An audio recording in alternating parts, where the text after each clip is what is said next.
Welcome to the new sound of online radio. Welcome to the sound of Universal Broadcasting Network. 'Cause you make me feel like I've been locked out of heaven. A mix of today's hits and hard-to-find favorites, combined with the most entertaining and intriguing talk anywhere. This is your sound. This is the sound of Universal Broadcasting Network at upnradio.com. You're listening to the Dr. Dee Show about neuropsychology and well-being. Get the knowledge you must have to live a powerful, positive life. The Dr. Dee Show. Here for you.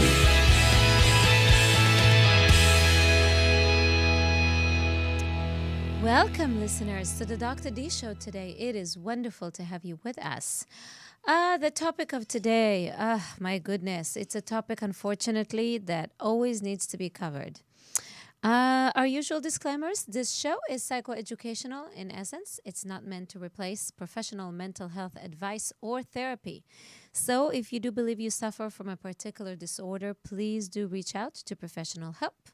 With that in mind, some of the topics that I cover on this show are not appropriate for the younger population. Hence, your discretion is advised.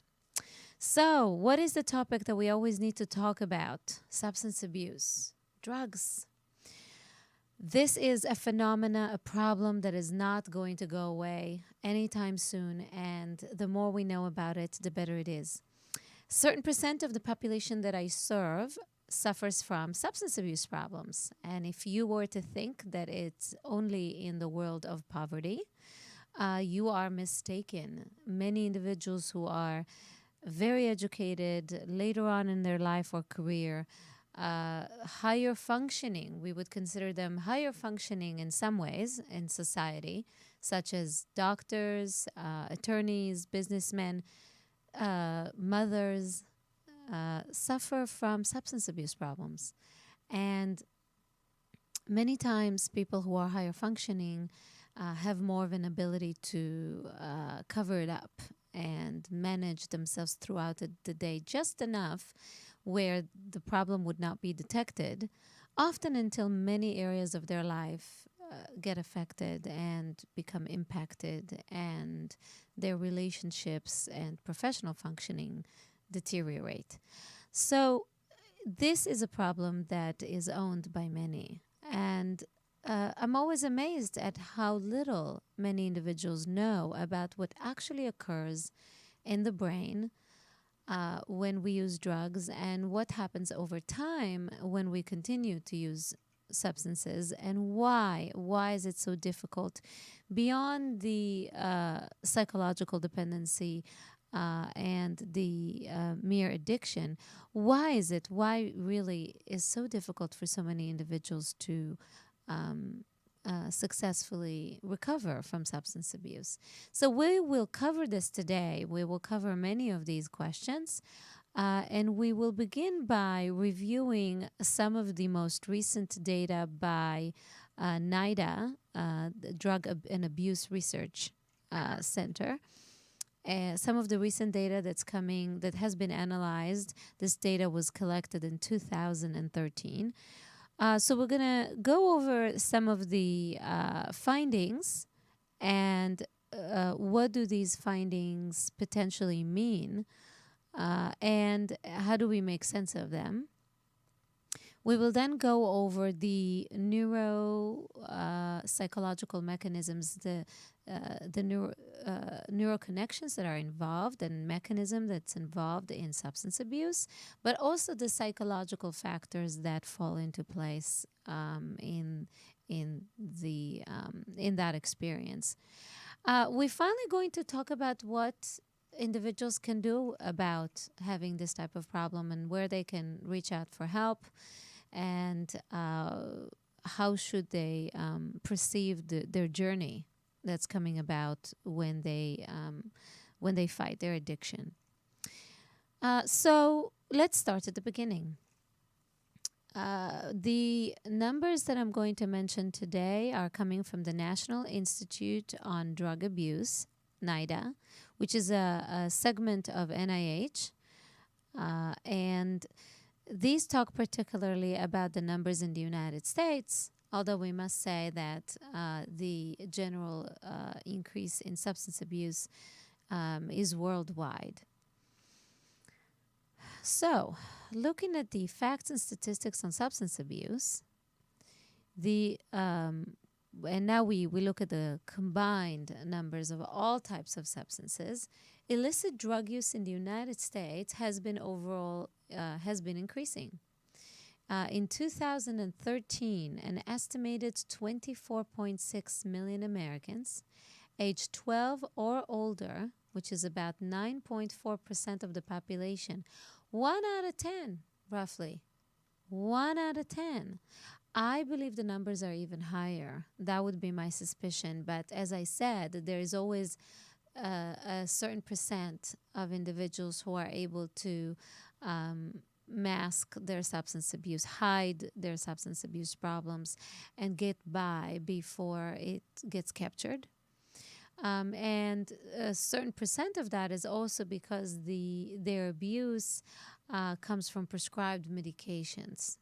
And so that's something that we need to think about as well. So about 1 out of 10 have used an illicit drug in the past month based on that study. So it looked at a snapshot, a monthly snapshot. This number is up from the 8.3% that was in 2002. So we're talking about a steady increase. And the increase mostly reflects also a recent rise in the use of marijuana, which is the most commonly used illicit drug. Now, marijuana is an interesting topic because, and it of course sparks tremendous controversy. And part of the reason is because relatively to other substances, it does not have the immediate fatal or potential fatal results of using.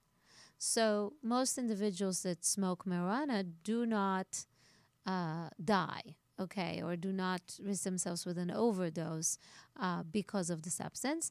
And they're capable of modulating the amount that they are using over time. So that's one reason why marijuana is more widely used. Secondly, obviously, it's legal in certain states at this point in time. In addition to that, marijuana can be quite useful in treating severe conditions or pain and suffering that comes about from severe conditions, such as chronic pain and chronic sleep issues, end-of-life situations, etc. So at times where other substances might not be able to, or other actual drugs, prescribed drugs are not useful or effective, marijuana can be effective in those conditions. However, just because marijuana does not have the certain types of negative impacts that other substances have, does not mean that marijuana is safe for everyone. It doesn't mean that it's harmless. And we're going to talk about the harm of using marijuana when you don't have a reason, a real medical reason to use marijuana, and that you have not tried other types of non-pharmacological options to deal with the condition or problem that you're seeking to treat with marijuana. And so marijuana use, as I said, has increased since 2007. In 2013, there were about 19.8 million current users, which is about 7.5% of people ages 12 or older. It's up from about 14.5 million, 5.8% in 2007. Now, notice that we are looking at ages 12 and up. And I'm going to talk in a minute why we're looking at ages 12 and up. But in terms of increase in substances, overall, as I said, there is an increase. About 24.6 million individuals overall use illicit drugs.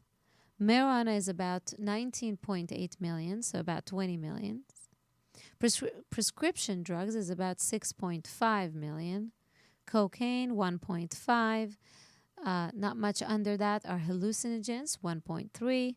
Inhalants are about less than, just about 500,000, and heroin is about 0.3%, 0.3 of a million. And so that would be the distribution. So prescription drugs, interestingly enough, is right under marijuana. So we have to understand that that is a problem that we're battling, okay? Individuals selling their prescribed drugs, abusing them, going to the doctor to complain for certain problems that they have because they want to get on those addictive prescription drugs. So, that is a battle that the medical world deals with. Now, use of most drugs other than marijuana has stabilized over the past decade or has declined. So the main increase in substance abuse that we're seeing is increase in marijuana use. Now, so one would say, well, what's the big deal? Marijuana, isn't this great news? Marijuana is a safer drug, and it's relatively doesn't cause a lot of damage. So, first of all, that comment would not be accurate. And it would not be accurate because there are long-term implications to the use of marijuana. There are various kinds of studies, many of them, who show various kinds of deficits that are associated with marijuana use. Individuals who chronically use marijuana show multiple issues that we are concerned about in the field of neuropsychology. One of them is the slowing down of the perception of time and space. Individuals that smoke marijuana tend to move about life and move about their time and process time in a slower way. They tend to have difficulty continuing with things that they're supposed to be doing in life, with activities that they potentially could have initiated. There is a sense of sort of being frozen in time, and everything is just slowing down. Interestingly enough, there was a study that was done with marijuana use and IQ. And what do you think the results were? What do you think the results were? Not sure? Not sure. I'm asking Jarvis here. What does he think the results were? Okay, so there were multiple studies, and some studies were saying that marijuana was causing a decline, a decline in IQ points. Okay, and some of the studies that talk about it talk about an extensive decline of or significant decline in IQ points. Then other studies came out saying there is no evidence that marijuana lowers IQ points. All I'm going to say is that you need to look at who's funding those studies. Okay, we have to be concerned about, every time that the research comes out, we go, oh, research says, but we have to be concerned who's funding those studies, who's behind those studies. Companies with various kinds of agendas that want to sell a medication or want to promote marijuana use because it benefits them may donate the money and become sponsors to into institutions, provide money to institutions to study their product. And sometimes those studies are being done, of course, outside of institutions. But you have to be concerned about the legitimacy of the studies. And also, even if those studies were conducted in a legitimate way, the next thing you have to be concerned about is pressure of funding and how the results have been reported. So when studies are conducted, there's all kinds of findings that can be reported from the study, and or from the results of the study, and the actual investigators in the study choose which findings to report based on all sorts of considerations. But and those considerations may be legitimate, but one has to understand that those decision making involved with at the bottom line what you get to know and learn that was found, and whatever is not getting published you don't know. And so we definitely have to be concerned with that. Now, going back to marijuana use, here is a fact that I think we need to process. Actually, those are two different things that we need to process. The first one is most people use drugs for the first time when they are teenagers. Most people get introduced to substance abuse when they are teenagers. Why that's an important point? Well, that's a very, very important point because of so many reasons. The first one is because teenagers are considered vulnerable individuals. What do I mean by that? I mean that they are affected by their stage of their brain still not being fully developed. Therefore, their decision-making capacity is hindered. Therefore, they are dependent on adults around them and on parental supervision to help them make the right decisions at that point in time. And when you think about substance abuse and teenagers being introduced to substances, many of them don't really have enough knowledge about the rights and wrongs in life. They don't have the capacity always to understand how harmful those substances can be for them and for the rest of their life. In fact, in psychology, we talk about the concept that teenagers tend to have, and it's a developmental stage, okay, in a sense, where teenagers have a feeling that they're always going to live the way they are. They're going to live forever. There's really no good sense of understanding of the span of time, okay, and the fact that life is mortal and that we age and that our body is vulnerable and our brain is vulnerable. This is not something that a typical teenager thinks about or is aware of. And that is where adult supervision is crucial, okay? And so when you think about most users being introduced to substances as teenagers, no wonder that that so many of them continue to suffer from substance abuse problems later on in life, because they get introduced to substance abuse at the time that their decision-making capacity is not optimal. In addition to that, we have a different problem. In being introduced to substance abuse when we are teenagers, that means our brain is still in the midst of development, and outside influences, both physiological and experiential, will determine the development, the actual physiological development of the brain, what networks are going to be developed, how they're going to be developed, and will full healthy development occur. It is so important because the area of the brain that's responsible for the following functions: decision making,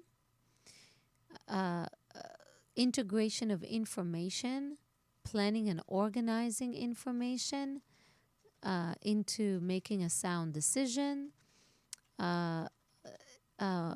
working memory, meaning being able to go about cognitive tasks that are complicated, that require your memory and your active higher functions, is located as well in that area that is not fully developed until you are somewhere in the mid 20s, in your mid 20s. And that is very important to understand.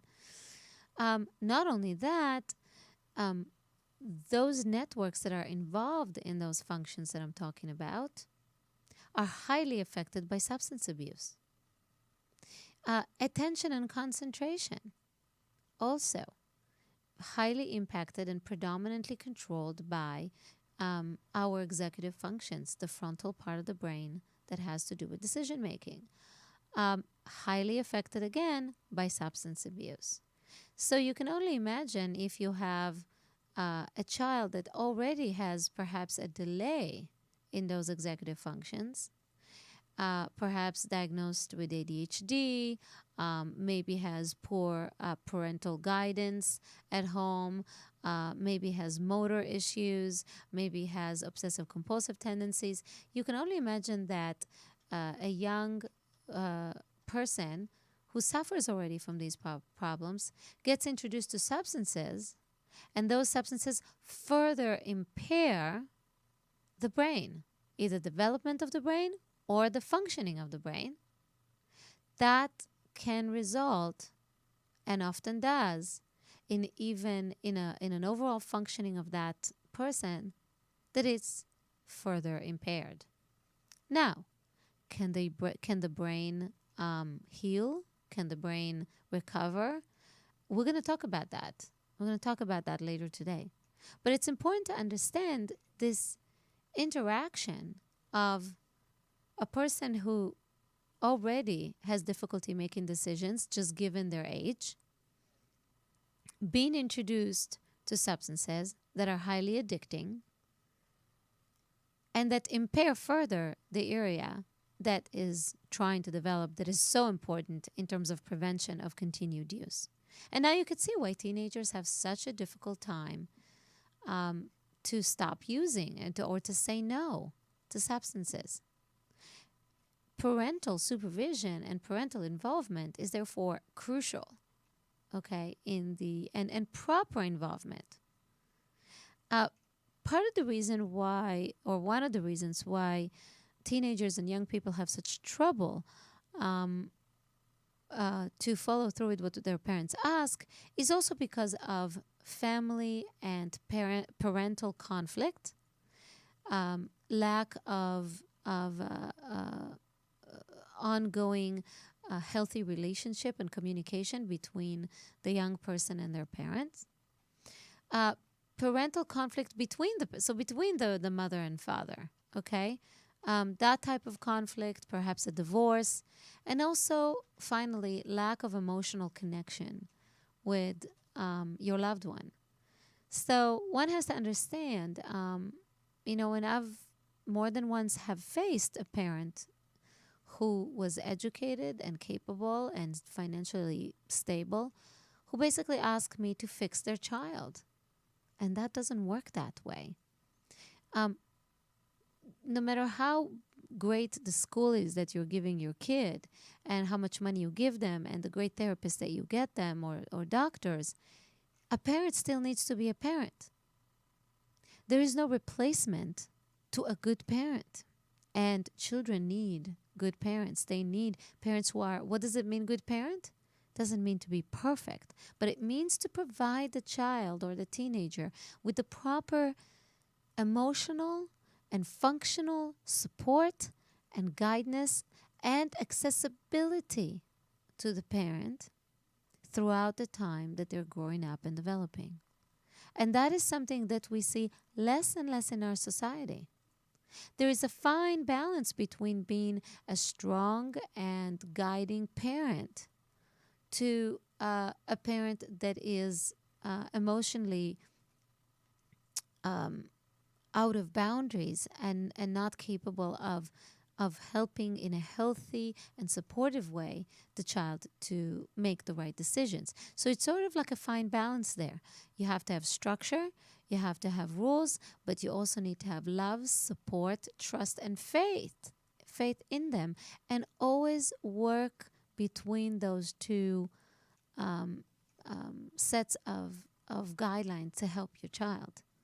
It's also important to be involved in a non judgmental way with your child about what is going on in their life. We know that when parents make themselves more available, they listen to what the child is going through, they provide advice and support in a nice way to their children about maybe the social issues that they have, the academic issues that they have, and provide them with real tools or get them the therapy support that they need to get those tools. That type of supportive parental behavior increases the chances that the child and the teenager will not use substances. Okay? So that's pretty much a bottom line. Now, going back to marijuana and why it is a bigger issue than we realize, I don't think the main issue, and that is my opinion, I don't think the main issue is necessarily whether marijuana should be legal or not. The main issue is understanding how marijuana affects people and some of the significant issues that we have with marijuana use. More than half of new illicit drug users begin with marijuana, as the statistics suggest. So marijuana is therefore considered many times as an exit drug to the use of other drugs. What it means that more than half of individuals who become new users to other substances begin first with using marijuana. The next most common are prescription pain relievers, and then followed by inhalants, which are mostly used by teenagers. The drug use is highest among people in their late teens and 20s. That's somewhat not surprising. First of all, because they get introduced to it in middle school or high school. They don't have various kinds of responsibilities yet in life. They are more involved in partying, and they have a lot of energy to be involved in that. And they often also don't get supervised very well. They go to college, okay? And they're away from home, they're away from supervision, but as I said, they're definitely not fully developed in the physiological, neurological sense, and they attend social events and parties where they get to be exposed to all sorts of drugs, and they're also at their height of their sexual development. Their hormones are running wild, and the combination of being very young, and also at the height of sexual interest in some ways, and be exposed to drugs is just a bad combination altogether. Drug use is increasing among people in their 50s and early 60s, and that's very interesting. This increase in part is due to the aging of the baby boomers, whose rates of illicit drug use have historically been higher than those of the previous generations. So I think that's an interesting phenomenon that we're having, and it's something we need to think about. Is it that baby boomers who used to use a lot of drugs in their youth, a certain percent of them is for all kinds of reasons of life, maybe sense of failure, that certain things didn't work out the way they hoped they would, medical problems, loneliness, interpersonal problems. All of these reasons on their own and combined can be reasons that can cause baby boomers to go back to using drugs. So that's just a very, very interesting fact. Binge and heavy drinking are more widespread among men than women. That's interesting too. Is it because of the fraternity culture? Is it because men like to get together in a group and do things with a lot of excitement in that group? Perhaps. That's an interesting hypothesis. Driving under the influence of alcohol has also declined, and that's good news for us. Declined slightly, not a very big decline. We want to see a lot more decline in that regard, just because of all the horrendous accidents out there and loss of life. Um, Now, what I want to talk about is what's happening in our brain technically when we're using drugs. So we're going to go over that now. There is something that I like to talk about many times about the brain, and that is the system of reward.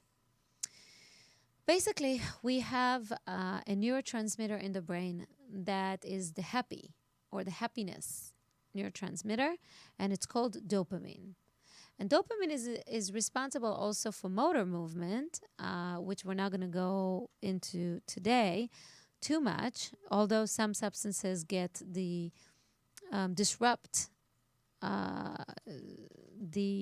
dopamine receptors in the brain and do cause motor problems. But in terms of when we touch first about happiness and feeling a sense of reward in the brain, dopamine is the primary transmitter we want to talk about. Addictive drugs, in a sense, activate the reward system by increasing dopamine in the brain. The reward pathway gets basically overloaded by dopamine when substances are being used. You can see the reward system pathway activated highly in brain scans when heroin, morphine, or cocaine are used. In fact, individuals who are treated with morphine after surgery to deal with pain, the recommendation is that they will not be using whichever pain medication they're on for more than a few days. The general recommendation is that if they're going to be using it more than a week, they're likely to become addicted to it. In fact, I clinically have seen, and I believe many of my colleagues did too, a certain percent of individuals who went into abuse or became addicted to prescription drugs and to pain medication specifically after being treated with a pain medication after an operation or surgery.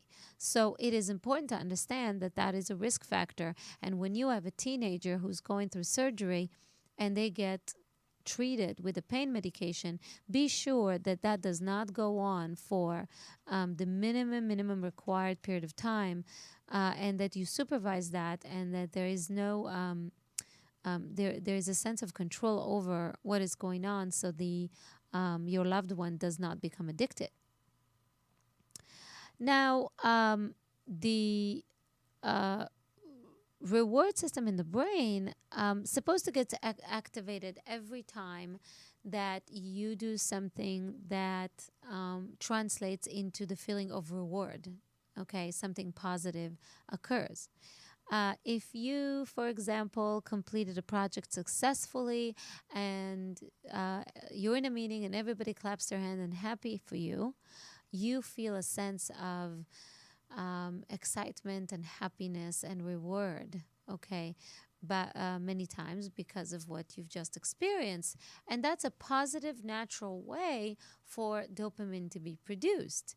Of course, there's all sorts of ways, natural ways or natural actions that cause for dopamine to be produced. When you are using substances, the equivalence could be from 2 to 10 times more potency or more potent reaction in the brain as opposed to non-drug related reward activation. So that is a significant, right? It's a significant difference that we're talking about, and it's so much more powerful when it's with drugs. In fact, one of my favorite examples to explain that, it has to do with cookies. When let's describe that. Okay, so let's say that you have kids that are always their mom always serves them dinner, and when they finish dinner, they get and they ate all their vegetables, they get as a reward a cookie. Every evening, they finish their vegetables and they get a cookie. One time, mother could not serve dinner, and she basically got a babysitter to watch the children and told the babysitter, look, when they finish their dinner, give them a cookie. So mom leaves, babysitter is there serving dinner. Kids are having a great time eating their dinner, knowing that when they were done, they're going to get their cookie. The babysitter takes out from the cabinet the jar of cookies and gives every kid a cookie. Then she feels like, oh, what the heck, we should give them a lot of fun. So she says, go ahead, have more cookies. She eventually leaves the jar of cookies with them, and the kids are having a great time, and they eat a whole jar of cookies. Okay, now they got a lot of sugar. We're not going to go too much into the sugar mechanism right now, but they definitely got a lot of sugar to their brain, giving them a great feeling, okay, great initial high that carbohydrates like to give. And all is done. Mom comes back. Mom does not know that the whole jar of cookies have been eaten, okay? Next day, kids are having dinner. After they have their vegetables, mom pulls out some cookies and said, here you get your cookie. Suddenly, the kids are throwing a tantrum on the ground. One cookie? What do you mean, one cookie? I want more cookies. Instead of the kids being happy with one cookie, which they always used to be happy with one cookie, now they can't be happy with one cookie. One cookie doesn't do it for them. They need a whole jar of cookies to get the same sense of happiness, the same type of high that they had originally with one cookie. And so that explains to you when the brain expects a certain amount of dopamine that naturally is produced without drugs, the brain can modulate its sense of happiness and its sense of highs and lows in a way that is more normal and expected and more manageable. But when the brain gets flooded with a substance, where now there's dopamine flooding the brain, now when you're trying to take that away from the person, the brain has a very hard time being happy with one cookie. It has a very hard time adjusting to much lower levels, and it expects a lot more to get the sense of happiness again. And so retraining your brain to be happy with the natural process of reward is what happens many times for individuals who suffer from addiction. It's very important to understand that the reward system gets so hijacked by this process of substances that take over, and the disruption in proper production of dopamine and then reception of dopamine in the brain, that it really becomes, you could see where the physiological issue comes about. Now, often we hear the concept of, individuals who suffer from cognitive delays or learning disabilities or some type of a disorder, mental health disorder, are more likely to use substances. And therefore, we many times it has been described as self-medicating themselves.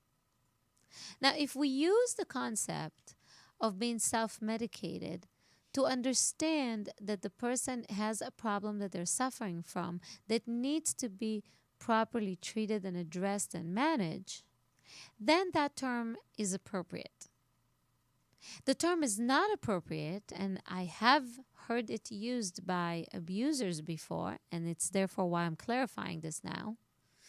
It is not appropriate to use this term if we use it as an excuse to use substances.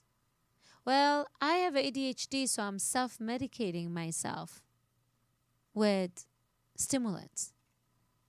I have depression, so I'm self-medicating myself with heroin. No, this concept of self-medicating is not a positive concept. It's a concept that means that there was an attempt to fix a problem, but that attempt resulted in a habit and in an action that was negative for the person. We are not just to focus on our mental health diagnosis. We're not just to focus on our deficit and thereby justify our behavior. Okay, because that is a victim mentality, and that is not a mentality that takes us anywhere on the path of improvement. But we are to understand that we have certain limitations, understand and know ourselves well and know what our tendencies are, or even if we do have those, what our mental health disorders are, or learning challenges, etc. We need to know what those limitations are. But we need to use multiple ways of managing those problems, knowing what they are, and giving ourselves various kinds of tools that are not relying on substances to overcome those issues. And we can. There are many individuals who suffer from all sorts of problems who have various tools that do not involve substance abuse to help them overcome their problems. Nobody says it's easy, but it needs to be done. And it's only done well when you have a combination of services that provide you with that help. With combination of services such as psychotherapy, pharmacological supervision and treatment if needed, by a psychiatrist, family counseling many times, interpersonal skills, learning boundaries, and dealing with personality disorder patterns. And so, as you can hear it, this is an approach to fix the whole house. When you have a house that has issues, you got to make sure everything is working in order for the person to live well in it. And that is part of what a comprehensive treatment plan does. So what does one have to do or has to consider if they do suffer from a substance abuse problem? Well, first and foremost is to, and that's the first step, is to acknowledge that there is a problem. And to acknowledge that something needs to be changed. An action needs to be taken in order for a change to occur. The second thing the person needs to come to terms with is that there are going to be sacrifices that need to be made, but those sacrifices will allow the person to earn abilities and reality and level of functioning that they have not experienced yet or that they have lost and they can regain. So to really understand that change will be a positive change, and it's not just about taking away something that they love, which, by the way, a lot of times we focus on the not. Don't do, don't use, don't take. But if we say don't, and we don't say but do find passionate, healthy endeavors in life. Do learn how to communicate better. Do find a supportive system. Do express your feelings. Do follow your dreams. If we don't say the do, and we don't follow through with that, then the don't will never hold. So we need to come from a positive approach that wonderful things can be gained if the process is done correctly and sobriety is achieved. Achieving sobriety is just the first step. That will not survive on its own without dealing with the issues that exist there, the psychological or physiological issues that exist. So that's very important to understand. The third thing that's very important is to seek help and receive help and find the type of help that works for you and the individuals that you connect with. I always say that connecting with doctors and therapists, it's something that's very individual. And just like you build rapport and a relationship with any other types of connection you have in life, you do the same with a therapist or a psychologist. So if one person doesn't work for you, don't give up on the concept of therapy or psychology. Try another person. The likelihood is that you will be able to find somebody who would fit you. And if you go through 5, 6, 7 people and you don't find the one, maybe this has to be you're doing something not right in the searching or in the actual communication in the room. And hopefully a trained professional can help you with that process.